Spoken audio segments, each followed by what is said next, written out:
నమస్తే, welcome to our channel. నేను మీ సిరి. ఈరోజు మనతో పాటు ఉన్నారు సీనియర్ జర్నలిస్ట్ డిఎస్ రావు గారు. నమస్కారం సార్.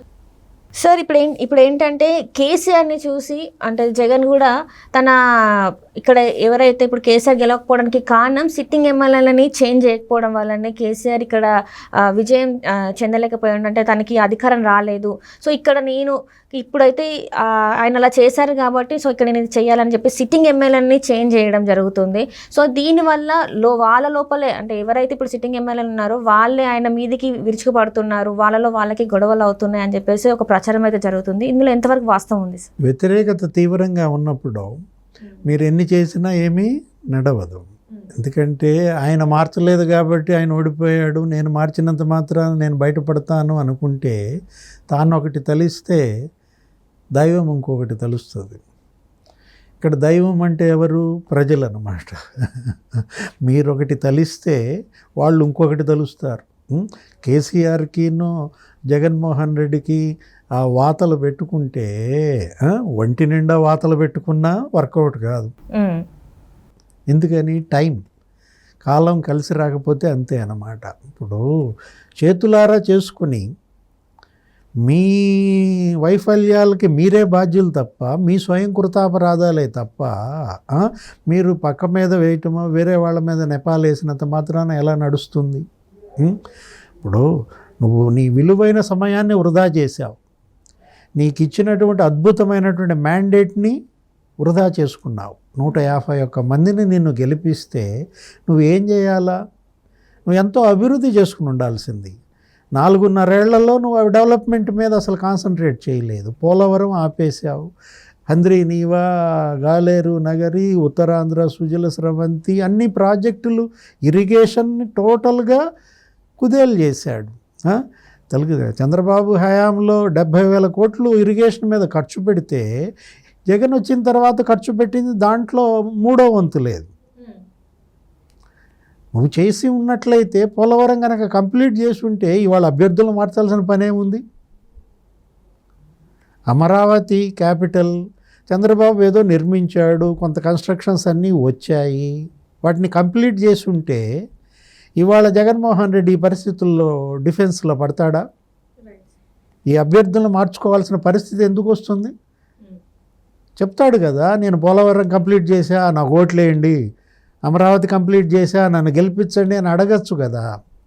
అంటే నువ్వు చేసిందేమీ లేదు, చెప్పుకోవటానికేమీ లేదు, ప్రజలకేమీ చెప్పలేక నీ చేతగానితనాన్ని కప్పిపుచ్చుకోవటం కోసం ఈ అభ్యర్థులను మారుస్తున్నాడు. ఈ ఎంపీలను తీసుకొచ్చి ఎమ్మెల్యేలుగా పెట్టడం, ఎమ్మెల్యేలనేమో ఎంపీలుగా దించడం, కొంతమందిని స్థానచలనం అంటే ఇక్కడ వాళ్ళని అక్కడ తీసుకెళ్ళి వేయడం, సో అట్లాంటివి చేస్తున్నారు కదా సార్. కొంతమందిని అసలు తీసేయటం. ఇప్పుడు బొమ్మలు మారిస్తే ఏమవుతుంది? ఇప్పుడు ఇదేమీ చదరంగం కాదు కదా, ఏమన్నా ఏంటి లోనా బయట గేమా, పేకాట ఆడుతున్నావా? ఇదేదో జూదంలాగా ఉంది. రాజకీయం అనేది జూదం కాదు, అది ప్రజాసేవ, అది సమాజ అభివృద్ధి.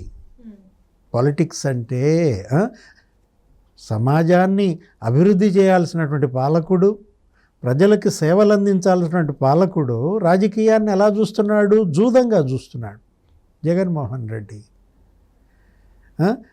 ఈ రాజకీయ జూదం ఆడితే ఏమవుతుంది?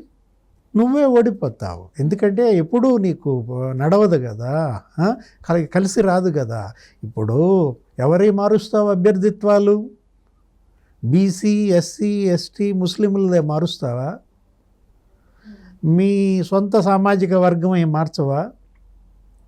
ఇప్పుడు గోదావరి జిల్లాలు, గుంటూరు, ప్రకాశం, ఉత్తరాంధ్ర వరకే మారుస్తావా? స్థానచలనం అంటున్నారు కదా అభ్యర్థుల మార్పులు. రాయలసీమలో మార్చరా? ఇప్పుడు రాయలసీమలో 52 స్థానాలు ఉంటే 49 మందిని గెలిపించారు. మార్చు అక్కడ. నువ్వు అక్కడ అభివృద్ధి ఏమీ చేయలేదు. అభివృద్ధి చేయలేదు కాబట్టి ఇప్పుడు నువ్వు అక్కడ ప్రచారం చేయలేని పరిస్థితుల్లో తీవ్ర వ్యతిరేకత ఉంది నీ పైన. అక్కడ మార్చు అభ్యర్థిత్వాలు. ఎందుకని రాయలసీమలో అభ్యర్థిత్వాలు మార్చట్లేదు నువ్వు? ఇప్పుడు పెద్దిరెడ్డి రామచంద్రారెడ్డి మీద వ్యతిరేకత లేదా? మార్చే ధైర్యం ఉందా? మిథున్ రెడ్డి మీద వ్యతిరేకత లేదా? మిథున్ రెడ్డిని మార్చుతావా, స్థానచలనం చేస్తావా, తీసుకొచ్చి ఎమ్మెల్యేగా ఎంచు, ఎంపీగా వాళ్ళ నాన్న ఎంచు, మార్చు అక్కడ కూడా. మరి ఇప్పుడు తోపుదుర్తి ప్రకాష్ రెడ్డి మారుస్తావా, కేతిరెడ్డి పెద్దారెడ్డిని మార్చు, కేతిరెడ్డి వెంకటరామరెడ్డిని మార్చు. అంటే మీ వాళ్ళని మార్చవా? అతను ఎవరో అభ్యర్థిత్వం ఆయనే ప్రకటించుకున్నాడు నిన్న, ఎమ్మిగనూరు ఎమ్మెల్యే అంట, చెన్నకేశవరెడ్డి. జగన్ సంగతి నాకు తెలియదు, నేను కంటెస్ట్ చేస్తున్నా, ఎమ్మిగనూరులో మళ్ళీ నెక్స్ట్ నుంచునేది నేనే, నా తర్వాత మా అబ్బాయే. అంటే అధిష్టానానికి కూడా చెప్పాల్సిన అవసరం లేదనమాట. అంటే పాపం వీళ్ళు పిచ్చోళ్ళ, మేరుగా నాగార్జున పిచ్చోడు అనమాట. ఏంటి, అతను ప్రకటించుకోవచ్చు కదా నాదే అభ్యర్థిత్వం వేమూరు అని. సుధాకర్ బాబు తిక్కలోడా? అంటే నాగార్జున, సుధాకర్ బాబు, అశోక్ బాబు, ఈ ఎస్సీలు వీళ్ళనైనా నువ్వు బలించేది? మేకల గొంతు కోస్తావా? ఆ తాడేపల్లి ప్యాలెస్ కాదు, ఇప్పుడు అదొక స్లాటర్ హౌస్గా మారింది, అదొక కబేళాగా మారిందనమాట. అంటే ఏంటి, పశువధశాలలాగా వీళ్ళందరినీ పిలవటం, ఈ మేకలన్నీ అక్కడికి రావటం, ఆ మేకల మీద పసుపు నీళ్లు చల్లుతాడు సజ్జల, అవి జలదరిస్తాయి, టపక్కమని మెడకు వస్తున్నారు అనమాట. ఎంత దురదృష్టం. ఎస్సీలలో, ఎస్టీలలో, ముస్లింలలో, బీసీలలో నాయకత్వం ఎదిగి రావాలంటే చాలా కష్టం. వీకర్ సెక్షన్స్లో నాయకత్వం ఎదగటానికి కొన్ని దశాబ్దాలు పడుతుంది. ఎర్రనాయుడు ఆ స్థాయికి రావాలంటే ఎన్ని దశాబ్దాలు పట్టింది? యనమల రామకృష్ణుడు ఆ స్థాయికి రావాలంటే ఎన్ని దశాబ్దాలు పట్టింది? అంటే ఒక బీసీలే కాదు, లాల్ జాన్ బాషా, ముస్లింలలో అంత స్థాయి నాయకుడు రావాలంటే, తయారవ్వాలంటే దానికి ఎంత అవకాశాలు ఇవ్వాలి, ఎంత ప్రోత్సాహం ఇవ్వాలి ఆ పార్టీలు. బాలయోగి లోక్సభ స్పీకర్ అయ్యాడు కదా, ప్రతిభా భారతి అసెంబ్లీ స్పీకర్ అయింది కదా, మంత్రిగా, ఎమ్మెల్యేలుగా వాళ్ళకి ఇచ్చినటువంటి అవకాశాలు, వాళ్ళకి ఇచ్చినటువంటి ప్రోత్సాహాలు. అంటే తెలుగుదేశం పార్టీ ఒకటేనా వీకర్ సెక్షన్ని ప్రోత్సహించేది? తెలుగుదేశం పార్టీ ద్వారానైనా బీసీలు, ఎస్సీలు నాయకత్వం ఎదిగేది? వైఎస్ఆర్ కాంగ్రెస్ వీకర్ సెక్షన్స్ గొంతు కోసేస్తుందా? అలాగే కనపడుతుంది కదా ఇప్పుడు ఈ అభ్యర్థుల మార్పు, ఈ స్థాన చలనాలు. ఎలా చూస్తారు దీన్ని? అంటే రెడ్లను మార్చరా? రాయలసీమలో మీరు చేంజ్ చేయరా? ఉత్తరాంధ్రలో ఈ కృష్ణా గోదావరి డెల్టాలో, అంటే గుంటూరు దాకా, శ్రీకాకుళం నుంచి తెలుగుదేశం జనసేన అలయన్స్ అయ్యాయి. పవన్ కళ్యాణ్, చంద్రబాబు పొత్తుతో వస్తున్నారు కాబట్టి ఈ 125 సీట్లలో ఇంకా గెలిచే అవకాశం లేదు జగన్మోహన్ రెడ్డి. అది ధ్రువపడిపోయింది.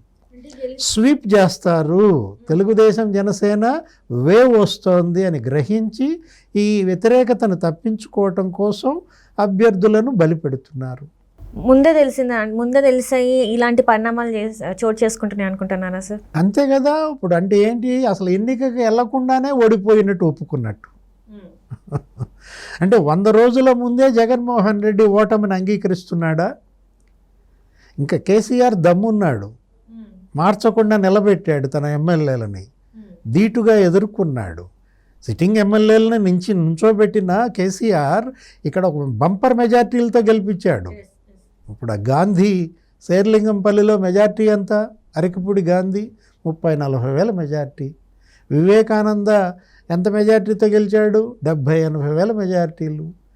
గోపి వీళ్ళందరూ సిట్టింగ్ ఎమ్మెల్యేలే కదా. అంటే ఏంటి, నీకు ప్రజామోదం ఉంటే నీకు వ్యతిరేకత అనేది ఉండదు, పని చేయదు. నువ్వు పని చేయాలి, ప్రజలకు అందుబాటులో ఉండాలి.